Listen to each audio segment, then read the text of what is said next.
안녕하세요. 빅머니의 권미란입니다. 협상은 설득의 과정입니다. 협상과 설득은 생각보다 우리 실생활에서도 많이 적용되고 쓰이는데요.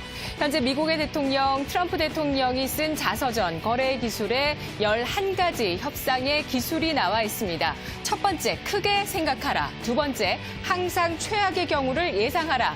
선택의 폭을 최대한 넓혀라. 발로 뛰면서 시장을 조사하라.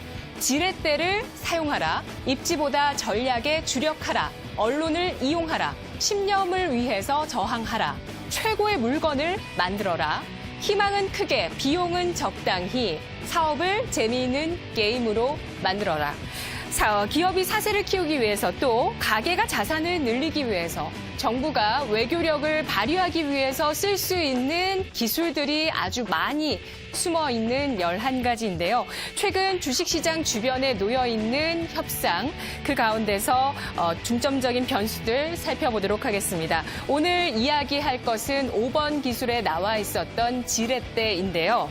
지렛대란 협상의 상대에 대해서 일시적으로 우위에 점하게 하는 것을 말합니다. 협상 테이블 안에서 힘을 확보하는 카드인데요. 협상에서 힘, 즉 지렛대를 발굴하고 이용하는 것은 굉장히 중요합니다. 협상에서 유리한 고지를 점할 수 있기 때문이죠. 먼저 G2의 무역 전쟁 가보도록 하겠습니다. 7월 6일 미국과 중국이 처음으로 관세를 부과하기로 정해놓은 시한입니다. 현재 미국에서 협상의 지렛대로 꺼내놓은 카드는 바로 자동차의 관세죠. 어제 말씀드렸듯이 자동차는 글로벌 교역 규모 가운데 가장 큰 규모를 차지하고 있습니다. 많은 나라들의 고용, GDP, 그리고 교역까지 많은 분야의 글로벌 전반적인 경제에 영향을 미치는 품목이 바로 자동차가 될 텐데요. 자동차의 고율에 관세를 부과하게 된다면 이 각국의 자동차 수출이 굉장히 불리하게 됩니다. 가격 메리트가 떨어지기 때문이죠. 미국의 시장 조사 업체가 이런 이야기를 했습니다. 자동차 관세를 25% 부과하게 된다면 대당 4,000에서 5,000달러 자동차 가격이 올라갈 수밖에 없다라고 전망을 하고 있는데요.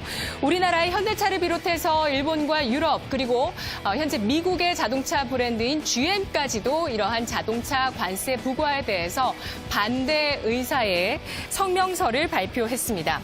중국이 협상의 지렛대로 내놓은 것은 바로 EU와의 연합인데요. 이제 16일에 베이징에서 열릴 중국 EU 정상회담에 앞서서 중국 측에서 미국의 보호무역 정책에 반대하는 공동성명을 내자라고 제안을 했습니다.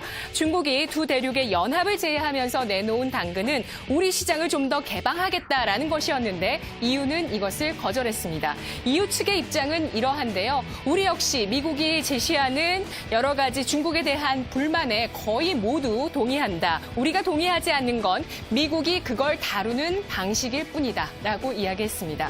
시장에서 예상하는 중국의 지렛대 또 하나는 바로 미국의 국채 매각인데요. 현재 미국의 국채를 가장 많이 보유하고 있는 국가가 바로 중국입니다. 중국 쪽에서는 올해 4월 기준 1조 1,819억 달러어치 미국의 국채를 보유하고 있습니다. 중국이 벼랑 끝에 몰리게 된다면 마지막 카드로서 미국의 국채를 매각하게 될 것이다. 라는 시장의 전망이 나오고 있는데요. 하지만 이렇게 미국의 국채를 매각하게 됐을 때 미국 쪽에 줄 수 있는 타격 분명히 있죠. 시장 금리가 상승하게 되면서 채권 금리가 상승하면서 미국의 전반적인 비용, 시장의 비용 자체가 증가하는 부분입니다. 하지만 이것은 시장의 금리 상승으로 인해서 주식이나 여러 금융상품들의 자산 가격들의 하락을 일으킬 수 있기 때문에 중국에서도 큰 손실을 초래할 수밖에 없는 지렛대입니다. 따라서 이것을 실행할 가능성은 굉장히 낮겠다라고 보는 시각도 있는데요. 이렇게 양측의 지렛대를 살펴봤을 때 미국, 중국 둘 다 다칠 수 있는 치킨 게임이기 때문에 결국에 G2는 협상 테이블에서 양보와 설득을 거쳐서 윈윈할 수 있는 전략을 잘 짜내야 된다. 그럴 수밖에 없다라고 시장에서는 전망을 하고 있는 겁니다.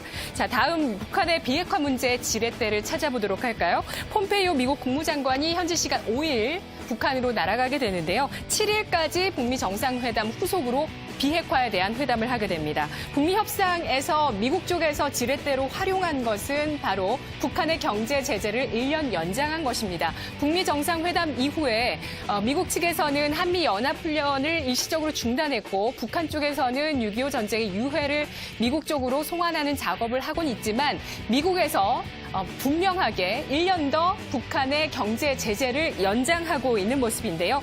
북한의 지렛대는 중국과의 협력입니다. 김정은 북한 국무위원장이 북미 이어서 북중 정상회담을 하고 나서 지난달 말에 한 열흘간의 휴식을 거친 끝에 중국 접경 지역을 시찰했습니다. 이것에 대해서 여러 가지 이야기들이 있는데요. 북한의 이 같은 행보가 미국 측의 제재 완화 조치가 없다면 우리는 중국과 좀 더 협력할 수밖에 없다. 그리고 중국 측의 제재를 좀 빨리 해제해 줄 수 없겠느냐라는 요구를 했다라는 것이 현재 시장에서 나오고 있는 이야기인데요. 오늘 남북 수석 대표가 만나서 산림 협력에 대한 회담을 했습니다. 여기에서 북한은 평화 번영의 숲을 함께 가꾸자라고 얘기했고 우리 측에서는 신뢰 태도로 좋은 성과를 내기 위해서 함께 노력하자라고 이야기했습니다. 하지만 이렇게 속도를 내고 있는 남북의 만남 속에서도 본격적인 실질적인 협력까지 갈 수 없는 것은 바로 미국 쪽에서 제시하고 있는 지렛대, 경제 제재 때문인데요. 따라서 이번에 방문하는 폼페이오 국무장관의 회담 끝에 비핵화의 이야기가 잘 풀려서 앞으로 경제 제재가 완화되는 시점까지 갈 수 있는지 이것이 가지 못한다면 북한과 남한의 경제 협력에 관련 주식들은 여기서 추세를 복귀할 수 없는 흐름인데요. 이러한 부분 시장에서 굉장히 중요하게 바라보고 있습니다. 이 시각 주요 경제 뉴스 함께 하시죠. 오상혁 아나운서입니다.